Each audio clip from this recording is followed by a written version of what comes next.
Harry Kroto is the Francis Epps Professor in the Department of Chemistry and Biochemistry at Florida State.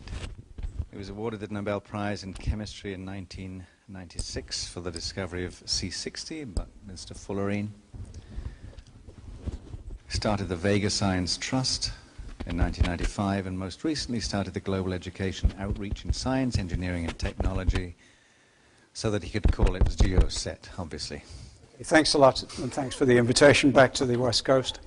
I think the war's been going a long time, and it's still not won, and I think it's the main war that there's ever been.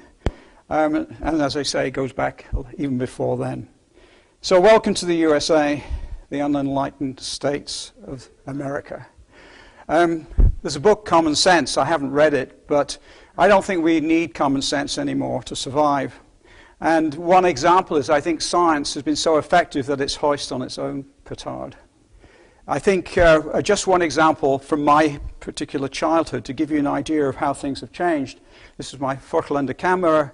I had to put it in the dark. I had to work out the exposure meter, change the iris settings. Focusing was an issue. Unloading in the dark, put it in there, put this in, hang it up, print it, do all this. Hang it out, and then I got a picture. It's hard to believe that that was me, I know. Okay, but there you go. But today, that's all it is. And just imagine, all throughout all our technology, that sort of thing is happening. And so what has happened, I think dogma has filled the gap. Okay. Well, the unrepresented states, if we look at Sweden and Norway and these countries, about 50% of people are basically agnostic or atheists. Britain actually is just below there, on around 31%. But where is the USA? Must be there somewhere. Yeah, there we are. And I think that's a serious issue for the USA, as I'm hoping to show you. Norway, Norway's probably got the most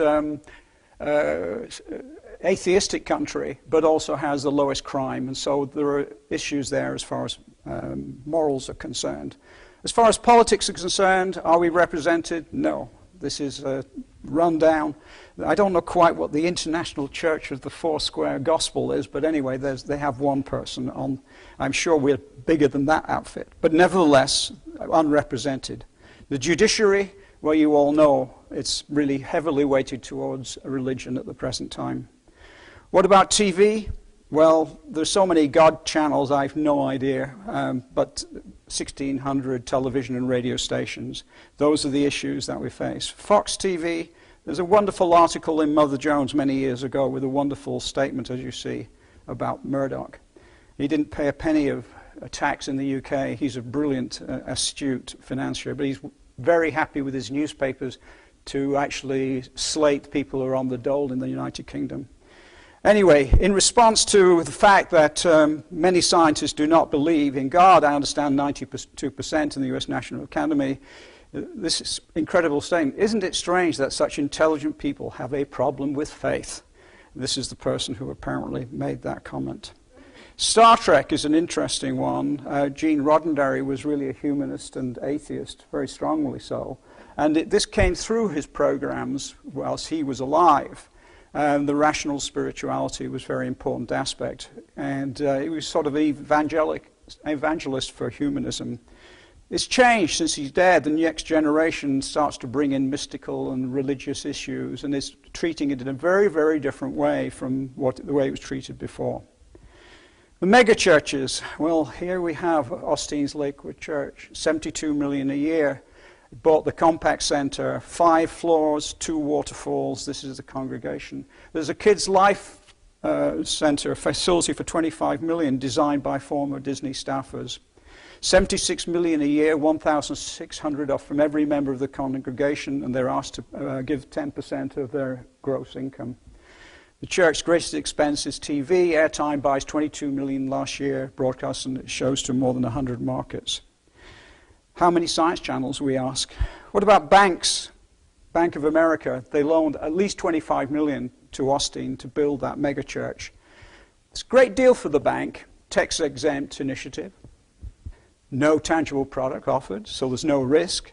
The congregants all bank with Bank of America. This is a great deal. But no wealth creation. Just imagine what a disastrous effect that sort of investment is on the US economy. And this is what's coming in the future.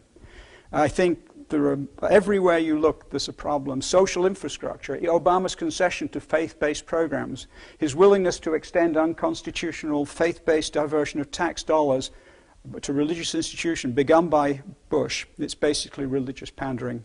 And the same is happening in the USA. The undermining of science.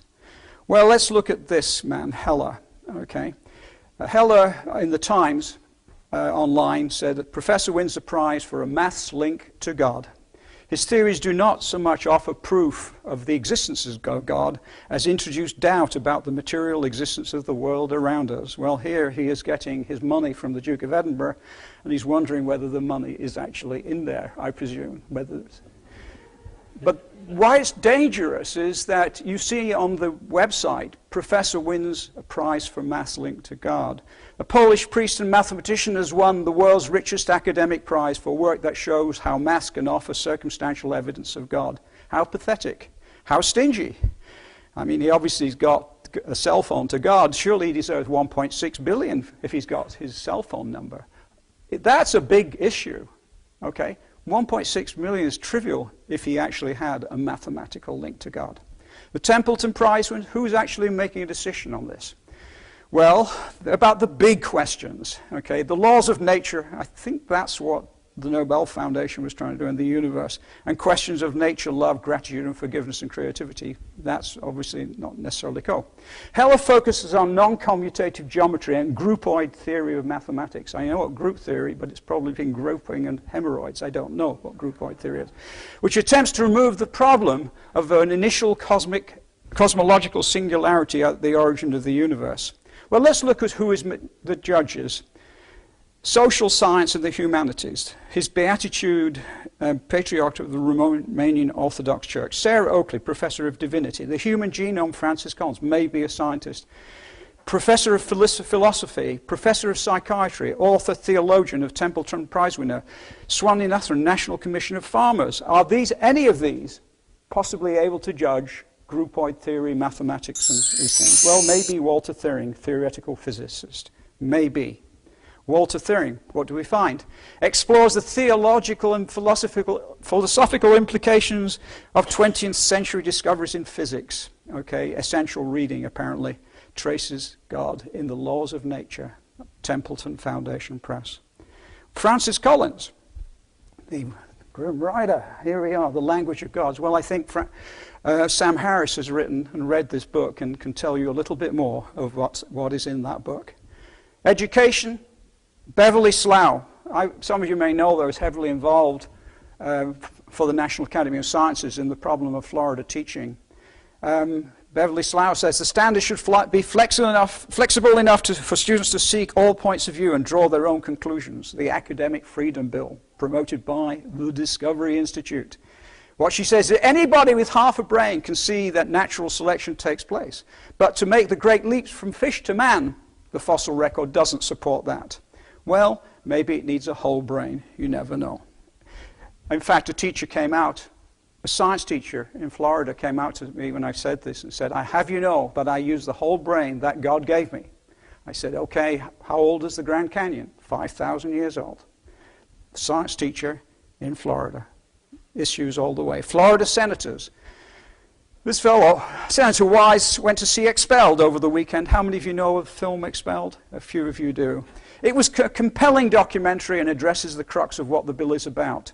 Senate Majority Leader, Senator Webster, on Darwin's theory, he said that the word theory means just a conjecture, a mere scientific speculation. That's the issue we have. Louisiana is down the tube. A number of states have been considering the Academic Freedom Bill, which singles out evolution for special criticism. It was enacted by the signature of Bobby Jindal, and here is Happy Bobby having signed it. Ben Nevis, chief sponsor of the bill, repeatedly denied the scheme is intended to smuggle religion into the classroom. He is a deacon at the Memorial Baptist Church. Maybe, who knows. Well, Margaret and I were heavily involved in this in Florida, and we put an ad in the newspaper pointing out that this girl in 3 weeks was cured in 1942 by penicillin, and that it may return because bacteria are evolving into forms that are resistant to penicillin. The public are, as we heard in the previous talk, really irrational on this issue. They just do not understand it. It's ignorance and irrationality at the same time.